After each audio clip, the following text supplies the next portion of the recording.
me again, Melanie, and welcome to my vlog. And if you are not a subscriber, please subscribe it now. Thank you!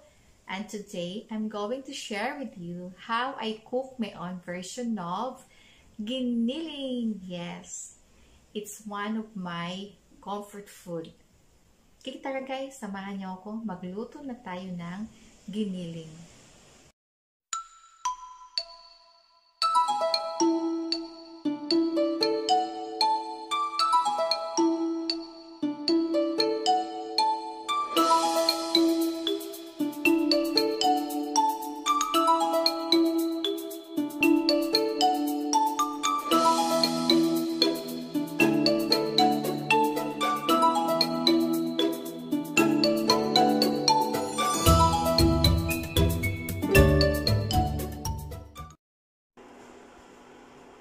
Guys,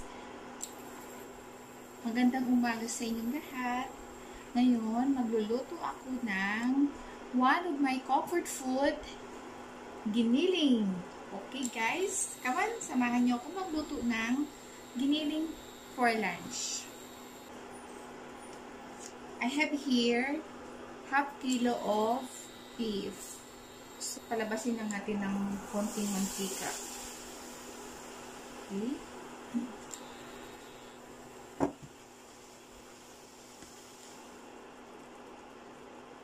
Cover lang natin siya guys para ma-absorb niya ang heat. Okay, check lang natin siya.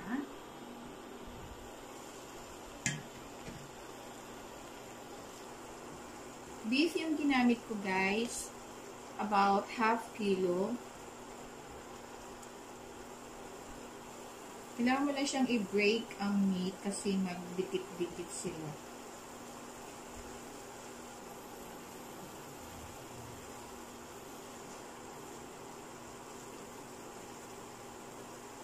Okay.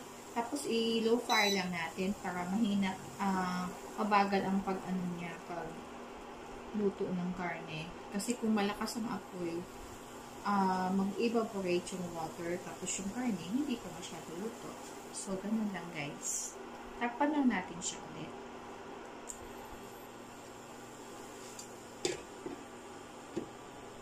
Let's check again.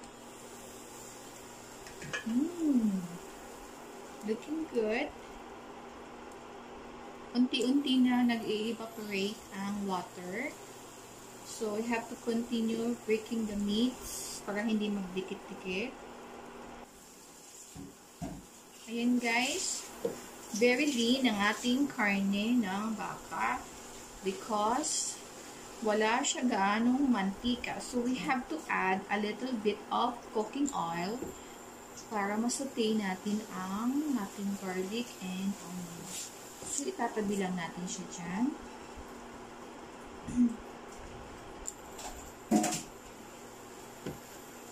Okay, and then we will add a little of cooking oil. Ang saute lang natin sa garlic.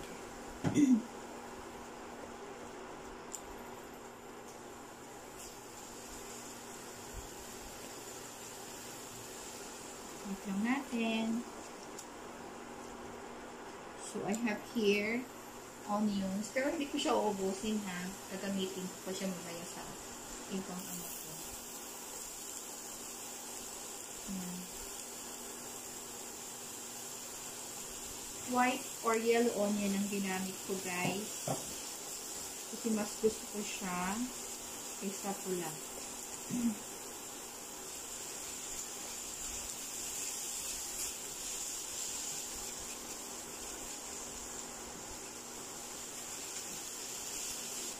Naamoy nyo ba guys?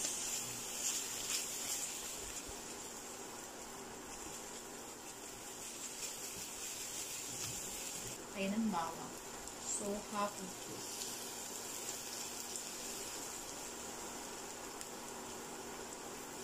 Actually guys, marami talaga ako maglagay ng bawang at saka sibuyas.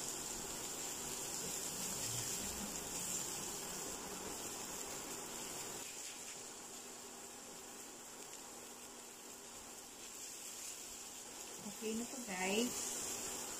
So, I have to combine them. Isang amoy.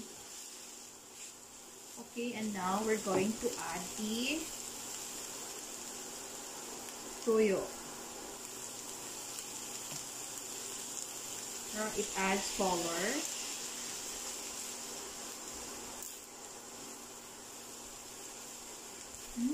Lumabas yung amoy ng toyo.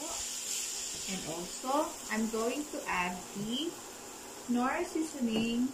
Half-half kasi ginagawa ko, guys. May toyo, tapos meron din Knorr seasoning. And this add flavor.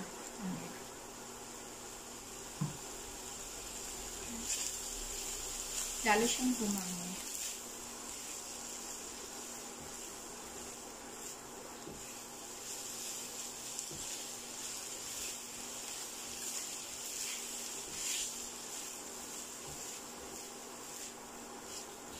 This looks good already and smells so good. And now we're going to add the vegetables. I have here carrots and potato together. Ibinabad ko na sila sa water, guys. And naka-jelly na sila. Ayan.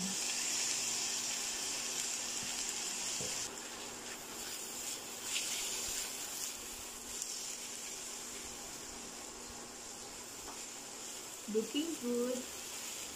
So, we're going to add a little bit of water. Para lang siya it helps to steam the vegetables. Cover lang natin. At this point, mag-add na ako ng salt and pepper.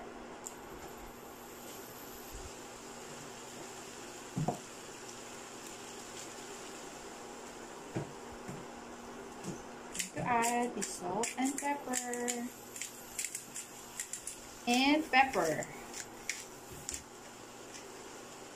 gusto ko ng mami pepper. Masarap yan.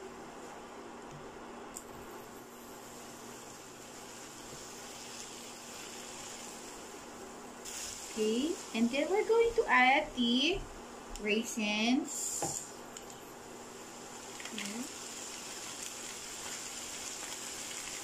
Gusto ko ng raisins, guys. Sa giniling, guys. I-add siya ng tamis. Pinakuli ko talaga ang bell pepper.